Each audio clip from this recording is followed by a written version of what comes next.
You're born into one of the greatest families in England, and your own parents can barely stand to look at you. You will lose an empire's worth of men on a beach in Turkey. You will be blamed for a disaster so total it ends your career, twice. And then, at the one moment history actually needs you, you will become the only man standing between an entire continent and the dark. Stay until the end, because the twist is that his greatest triumph and his worst crime happen in the exact same decade. Stage 1. The Spare Heir. You're born in 1874 in a palace that isn't even yours, Blenheim, your grandfather's house, because your mother went into labor early at a hunting party. Your father is a rising political star who has no time for you. Your mother is a glamorous American who has even less.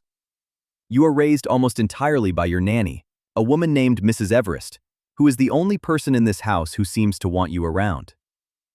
You are packed off to boarding school at 7, where you are beaten for bad Latin and worse behavior. You write home begging your parents to visit. They almost never do. You decide, quietly, that you are going to be someone impossible to ignore. Stage 2. The Bad Student. At Harrow, you finish near the bottom of your class. You can't do maths, you're weak in Latin and Greek, and every master's report says roughly the same thing. Brilliant, but will not apply himself.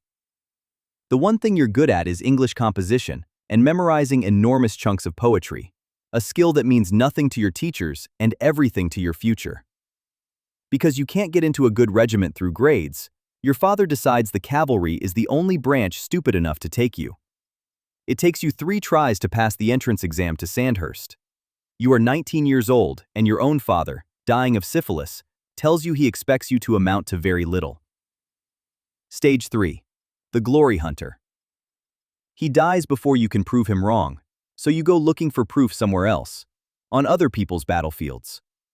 You pull strings, beg for postings, and get yourself sent to Cuba, then India, then the Sudan, chasing the one thing the British Empire still has plenty of: wars nobody back home is watching closely. At the Battle of Omdurman, you ride in one of the last full cavalry charges the British Army will ever mount, saber in hand, and you write about it faster than you fight it. Then in South Africa, you're captured by Boer soldiers, escape from a prison camp alone, and walk nearly 300 miles to safety. You come home not as a junior officer, but as a national celebrity. At 25, you're elected to Parliament. The war hero has become the politician.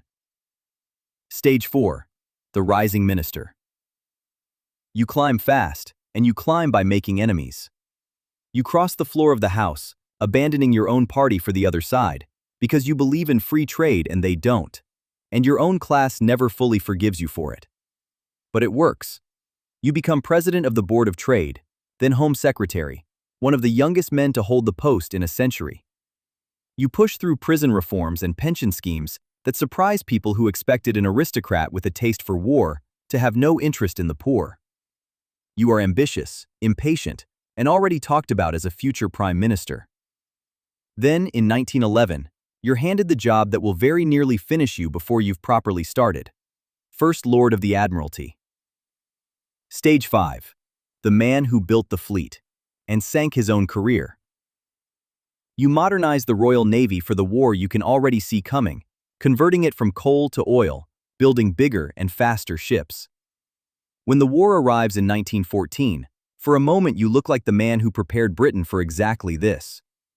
Then you push a plan to force a naval passage through the Dardanelles and land troops at Gallipoli, a shortcut to knock the Ottomans out of the war and open a route to Russia. It is a catastrophe. Tens of thousands of Allied soldiers are killed on beaches that were never properly scouted, pinned down for months by a landscape and an enemy nobody planned for. The blame lands on you, and only you. You are forced out of the Admiralty in disgrace, and in your own words you feel finished. A man of 40 who believes his life's ambition has already ended. Stage 6. The man in the trenches. Most disgraced ministers retreat to their estates and wait to be forgotten. You do the opposite. You resign your seat in the cabinet and go to the Western Front yourself, taking command of an infantry battalion in the mud of Flanders, sharing the same shell fire, the same lice, the same nightly odds of dying that your Gallipoli plan inflicted on other men. It's not redemption exactly, but it buys you back into public life. By the war's end, you're back in government, running the Ministry of Munitions, and by the 1920s, you're Chancellor of the Exchequer, the second most powerful office in the country.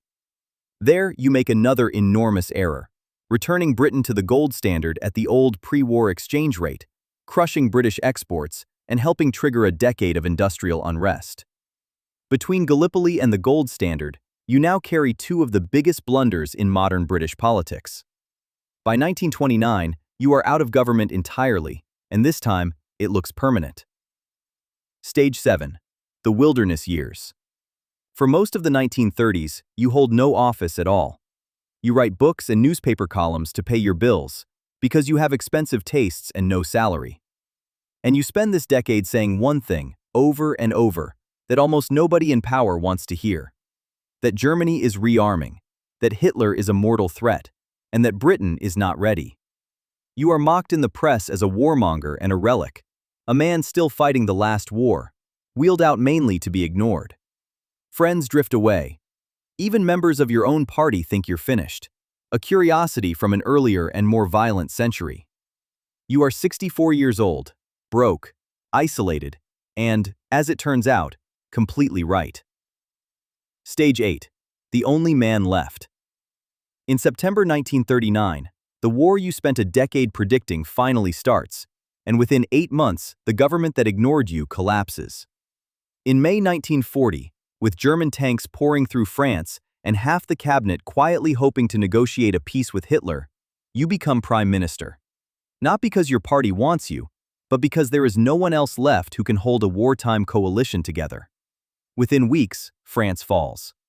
Britain stands alone, an island with an army stranded on a beach at Dunkirk and a real, live invasion fleet gathering across the channel. Your job now is not military genius. It's refusing, in public, in a voice the whole country can hear, to consider losing. You talk grown men out of surrender in closed cabinet rooms, with the same speeches you once wrote for newspapers as a young war correspondent. The Blitz kills tens of thousands of your own citizens under German bombs, and you walk through the rubble the next morning so people can see you haven't left. It is the one stage in your entire life every earlier failure was, in hindsight, training for. Stage 9. The Victor Who Gets Fired. You win. In May 1945, Germany surrenders, and the crowds in London are chanting your name from balconies. 2 months later, in the first general election since the war began, the British public votes you out of office in a landslide. The country that needed a warlord to survive the war doesn't want one to run the peace. They want housing and healthcare, not another decade of Churchill. You are 70 years old, and for the second time in your life, publicly discarded by the country you just saved. You take it on the chin, write your memoirs, win a Nobel Prize for them, and in 1951, at 76, you are elected Prime Minister again, an old man returning to finish something. Stage 10. The Last Old Lion. Your second premiership is quieter and slower. Strokes you hide from the public, a country you can no longer save so much as steady. You finally retire in 1955, at 80, having spent over 60 years in public life. When you die a decade later, in 1965, the state gives you the kind of funeral usually reserved for kings. Cranes along the Thames dipping in salute as your coffin passes. The boy whose own parents wouldn't visit him at school is buried with more ceremony than almost anyone in the country's history. Here's the through line. Nearly every stage of this life is a failure loud enough that it should have ended the story right there. Gallipoli, the gold standard, a whole decade spent right and ignored. What saved him wasn't that he stopped being wrong. It's that the one time the stakes were absolute, being loud, stubborn, and impossible to shut up, was exactly what the moment required. History rarely hands you a clean hero. Sometimes it just hands you the one man too stubborn to know when he was supposed to be finished.